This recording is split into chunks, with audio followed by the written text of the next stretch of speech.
တစ်ထက်ကအောက်ကျွန်းသွားသူကချက်ချင်းကိုအပြင်ဘက်ကကလေးတွေကကြတော့ထွက်လို့ရတယ်ဆရာလေးတကားတွေ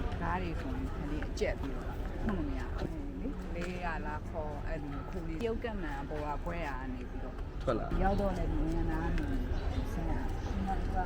ဒီကပျောက်သွားတယ်နော်ဒီမြင်နာလူကြီးထွက်သွားတယ်ပြင်းနေပြီကကြတော့ပါသွားပြီအဲ့လိုဟိုတက်တီကထပ်ပြီးတော့ဟိုလိုပြိုမကြလာလို့ဆရာလေးလည်းမဟုတ်ရင်တော့ဆရာလေးဒီရက်ချက်ဘယ်နှပါပါသွားလဲဗျာ6ပါတခါ6ပါဟိုဆရာကြီးကိုယ်တိုင်ပါသွားဆရာကြီးပါဒီထောင်နဲ့ဆရာကြီးကပရဏာနိုင်ကဆရာကြီးဆရာကြီးက95နှစ်ပြည့်တာဟိုတော်လေးဟုတ်တယ်မဟုတ်တယ်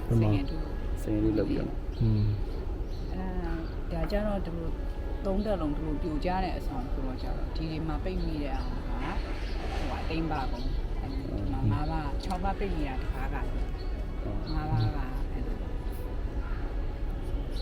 ဆရာကြီးကတော့ကောင်းကောင်းခိုင်းနေတာအပြင်ဘက်ရောက်ချက်ချင်းပြန်ပြီးပြီးနောက်ပိုင်း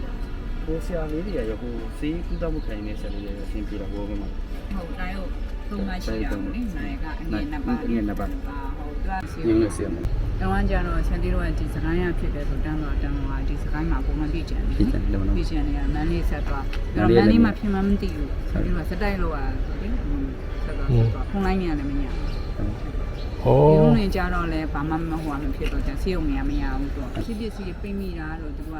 နည်းအပေါ်ရန်လောက်ပဲလုံနိုင်ပါပေါ့အဲ့လိုခွဲစိတ်တာမျိုးဆိုမလုံနိုင်ဘူးဆိုဆရာကြီးကအယူထီတာ